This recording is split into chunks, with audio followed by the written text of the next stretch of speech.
Hi everyone, welcome to Pallavi's vlogs and recipes. ಇವತ್ತು ನಾನು ನಿಮಗೆ ಸೊಪ್ಪು, ಬೇಳೆ, ತರಕಾರಿ ಏನೂ ಇಲ್ಲ ಅಂದರೂ ಕೂಡ ಅನ್ನಕ್ಕೆ ಒಂದು ಒಳ್ಳೆ ಕಾಂಬಿನೇಷನ್ ಆಗಿರುವಂಥ ಮಜ್ಜಿಗೆ ಸಾರನ್ನ ಯಾವ ರೀತಿ ಮಾಡೋದು ಅಂತ ತೋರಿಸ್ತಾ ಇದ್ದೀನಿ. ಇದಕ್ಕೆ ನಾನಿಲ್ಲಿ ಫಸ್ಟಿಗೆ ಮಜ್ಜಿಗೆನ ಮಾಡ್ಕೊಂಡು ಇಟ್ಕೊಂಡಿದ್ದೀನಿ.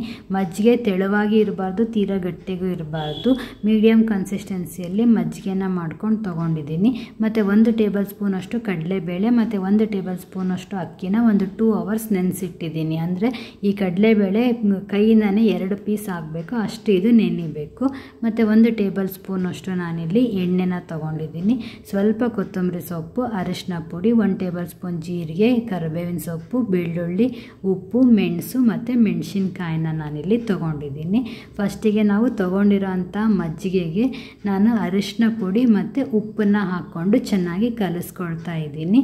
ಅರಿಶಿನ ನೀವು ಒಂದು 1/2 ಟೇಬಲ್ ಸ್ಪೂನಷ್ಟು ಹಾಕ್ಕೊಳ್ಳಿ ಸಾಕು. ಇವಾಗ ಡಲ್ ಅನಿಸುತ್ತೆ ಕಲರ್, ಬಟ್ ಇದು ಕುದ್ದ ಮೇಲೆ ಕಲರ್ ತುಂಬಾ ಚೆನ್ನಾಗಿ ಬರುತ್ತೆ.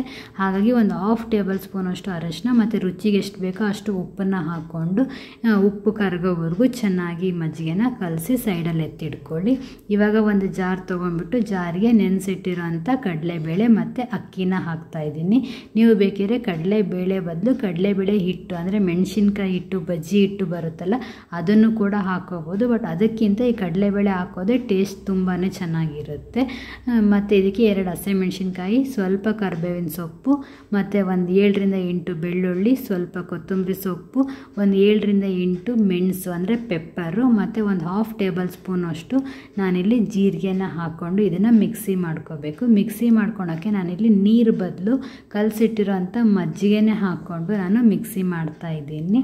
ಆಲ್ರೆಡಿ ಮಜ್ಜಿಗೆ ಎಲ್ಲ ನೀರಾಗೆ ಆಗಿರುತ್ತಲ್ಲ, ಹಾಗಾಗಿ ಮಜ್ಜಿಗೆನೇ ನಾನು ಹಾಕ್ಕೊಂಡು ಮಿಕ್ಸಿ ಮಾಡ್ತೀನಿ.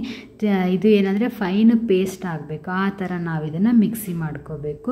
ಇದೇನು ಮಿಕ್ಸಿ ಮಾಡಿ ಇಟ್ಟಿರ್ತೀವಲ್ಲ, ಅದನ್ನು ಕಲಸಿಟ್ಟಿರೋ ಅಂಥ ಮಜ್ಜಿಗೆಗೆ ಅಂದರೆ ಅರಿಶಿನ ಪುಡಿ, ಉಪ್ಪು, ಮಜ್ಜಿಗೆನ ಹಾಕಿ ಕಲಸಿಟ್ಟಿರ್ತೀವಲ್ಲ, ಅದಕ್ಕೆ ಮಿಕ್ಸಿ ಮಾಡಿರೋ ಅಂಥ ಪೇಸ್ಟನ್ನು ಹಾಕ್ಕೊಂಬಿಟ್ಟು ಜಾರಿಗೆ ಹತ್ತಿರುತ್ತೋ ಅದಕ್ಕೂ ಎಲ್ಲ ಮಜ್ಜಿಗೆನ ಹಾಕ್ಕೊಂಡು ಕಂಪ್ಲೀಟ್ಲಿ ಇದಕ್ಕೆ ಹಾಕ್ಕೊಂಡು ಚೆನ್ನಾಗಿ ನಾವು ಇದನ್ನು ಮಿಕ್ಸ್ ಮಾಡಿ ಇಟ್ಕೋಬೇಕು. ಬಿಸಿ ಅನ್ನ ಮೆತ್ತಗೆ ಮಾಡಿಕೊಂಡು ಒಂದು ಸ್ವಲ್ಪ ಅನ್ನನ ಮೆತ್ತಗೆ ಮಾಡ್ಕೊಂಡು ಬಿಸಿ ಅನ್ನ ಜೊತೆ ಊಟ ಮಾಡಿರಿ. ಈ ಸಾಂಬಾರು ಒಳ್ಳೆ ಕಾಂಬಿನೇಷನ್, ತುಂಬಾ ಟೇಸ್ಟಿಯಾಗಿರುತ್ತೆ. ನೋಡಿ, ಇವಾಗ ಇದನ್ನು ಚೆನ್ನಾಗಿ ಕಲಸಿಟ್ಟಿದ್ದೀನಿ. ಇದನ್ನು ನಾನು ಇವಾಗ ಗ್ಯಾಸ್ ಮೇಲೆ ಇಟ್ಕೊಂಡು ಚೆನ್ನಾಗಿ ಕುದಿಸ್ಕೋಬೇಕು.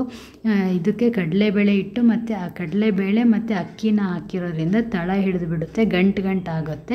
ಹಾಗಾಗಿ ಆದಷ್ಟು ಇದನ್ನು ಲೋ ಫ್ಲೇಮಲ್ಲಿ ಇಟ್ಕೊಂಡು ಸ್ಪೂನಿಂದ ಕೈ ಆಡಿಸ್ಕೊತಾನೆ ಇದನ್ನು ಸಾಂಬಾರನ್ನ ರೆಡಿ ಮಾಡ್ಕೊಳ್ಳಿ.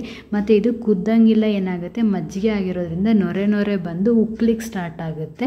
ಹಾಗಾಗಿ ಲೋ ಫ್ಲೇಮಲ್ಲೇ ಇಟ್ಕೊಂಡು ನೀವು ಇದನ್ನು ಚೆನ್ನಾಗಿ ಮಿಕ್ಸ್ ಮಾಡ್ಕೊತಾನೆ ಇರಿ. ಉಕ್ಬಿಟ್ರೆ ಇದು ಟೇಸ್ಟ್ ಎಲ್ಲ ಹೊರಗಡೆ ಹೋಗಿ ಟೇಸ್ಟ್ ಚೆನ್ನಾಗೇ ಇರೋದಿಲ್ಲ. ಹಾಗಾಗಿ ಉಕ್ಲಾರ್ದಂಗೆ ನೋಡ್ಕೊಳ್ಳಿ.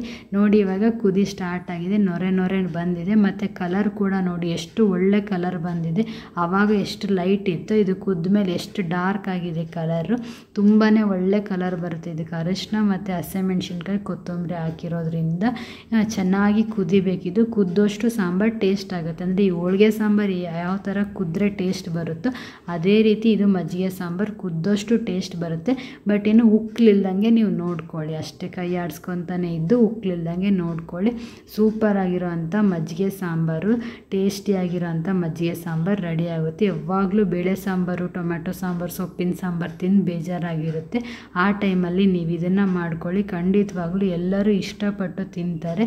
ಮತ್ತು ಮೆಣಸು, ಬೆಳ್ಳುಳ್ಳಿ ಹಾಕಿರೋದ್ರಿಂದ ನೆಗಡಿ, ಕೆಮ್ಮಿಗೂ ಕೂಡ ಇದು ಒಳ್ಳೆಯದು. ಮತ್ತು ನೆಗಡಿ ಆದಾಗ, ಕೆಮ್ಮಾದಾಗ ಇದು ಟೇಸ್ಟ್ ಊಟ ಮಾಡೋಕ್ಕೂ ಕೂಡ ಇಡಿಸುತ್ತೆ ಬಾಯಿಗೆ. ಆ ಟೈಮಲ್ಲೂ ಕೂಡ ಇದನ್ನು ಮಾಡ್ಕೊಳ್ಳಿ. ಒಳ್ಳೆ ರುಚಿಯಾಗಿರೋಂಥ ಮಜ್ಜಿಗೆ ಸಾಂಬಾರು ರೆಡಿಯಾಗಿದೆ. ಇವಾಗ ಇದನ್ನು ನಾನು ಸೈಡಿಗಿಟ್ಟು ಒಂದು ಒಳ್ಳೆ ಒಗ್ಗರಣೆನ ಕೊಟ್ಕೊಂಡ್ರೆ ನಿಮಗೆ ಮಜ್ಜಿಗೆ ಸಾಂಬಾರು ರೆಡಿ ಆಗುತ್ತೆ. ಒಗ್ಗರಣೆಗೆ ನಾನಿಲ್ಲಿ ಫಸ್ಟು 1 ಟೇಬಲ್ ಸ್ಪೂನಷ್ಟು ಎಣ್ಣೆನ ಹಾಕ್ಕೊಳ್ತಾ ಇದ್ದೀನಿ. ಎಣ್ಣೆ ಕಾದ್ಮೇಲೆ ನಾನು ಇದಕ್ಕೆ ಜೀರಿಗೆ ಹಾಕ್ತೀನಿ. ನಾನಿಲ್ಲಿ ಸಾಸಿವೆನ ಹಾಕ್ಕೊಳ್ತಾ ಇಲ್ಲ ಒಗ್ಗರಣೆಗೆ, ನಿಮಗೆ ಬೇಕಿದ್ರೆ ಹಾಕ್ಕೊಳ್ಳಿ. ನಾನು ಮಜ್ಜಿಗೆ ಸಾಂಬಾರಿಗೆ ಯಾವಾಗಲೂ ಸಾಸಿವೆ ಹಾಕಲ್ಲ, ಓನ್ಲಿ ಜೀರಿಗೆ ಮತ್ತು ಕರಿಬೇವನ್ನ ಹಾಕ್ಕೊಳ್ತೀನಿ. ನಿಮಗೆ ಬೇಕಿದ್ರೆ ಹಾಕ್ಕೊಳ್ಳಿ ಜೀರಿಗೆ. ಮತ್ತು ಇದು ಜೀರಿಗೆ ಚಟಪಟ ಅಂತ ಸಿಡ್ದಾದ್ಮೇಲೆ ಕರಿಬೇವನ್ನ ಹಾಕ್ಕೊಂಡ್ರೆ ಒಗ್ಗರಣೆ ಕೂಡ ರೆಡಿ ಆಗುತ್ತೆ. ಸಾಂಬಾರಿಗೆ ಒಗ್ಗರಣೆ ಹಾಕಿದ ಮೇಲೇ ಒಂದು ಟೇಸ್ಟ್, ಎಕ್ಸ್ಟ್ರಾ ಲೆವೆಲ್ ಟೇಸ್ಟ್ ಬರುತ್ತೆ. ಫಸ್ಟಿಗೆ ಒಗ್ಗರಣೆ ಕೊಡೋಕ್ಕೂ ಮುಂಚೆ ಒಂದು ಸಲ ಟೇಸ್ಟ್ ನೋಡಿ ಆಮೇಲೆ ಒಗ್ಗರಣೆ ಕೊಟ್ಟ ಮೇಲೆ ಆಮೇಲೆ ಟೇಸ್ಟ್ ನೋಡಿ, ನಿಮಗೆ ಅದು ಡಿಫ್ರೆನ್ಸ್ ಆಲ್ರೆಡಿ ಗೊತ್ತಾಗ್ಬಿಡುತ್ತೆ. ನೋಡಿ ಇವಾಗ ಇದನ್ನು ನಾನು ಸಾಂಬಾರಿಗೆ ಹಾಕ್ಬಿಟ್ರೆ, ಮಜ್ಜಿಗೆ ಸಾಂಬಾರಿಗೆ ಹಾಕಿದರೆ ಒಂದು ಸೂಪರ್ ಆಗಿರೋಂಥ ಮಜ್ಜಿಗೆ ಸಾಂಬಾರು ರೆಡಿ ಆಗುತ್ತೆ. ನಿಮ್ಮ ಮನೆಯಲ್ಲೂ ಕೂಡ ಇದನ್ನು ಟ್ರೈ ಮಾಡಿ, ಟೇಸ್ಟ್ ಯಾವ ಥರ ಇತ್ತು ಅಂತ ನನಗೆ ಕಮೆಂಟ್ ಬಾಕ್ಸಲ್ಲಿ ಕಮೆಂಟ್ ಮಾಡಿ. Thanks for watching.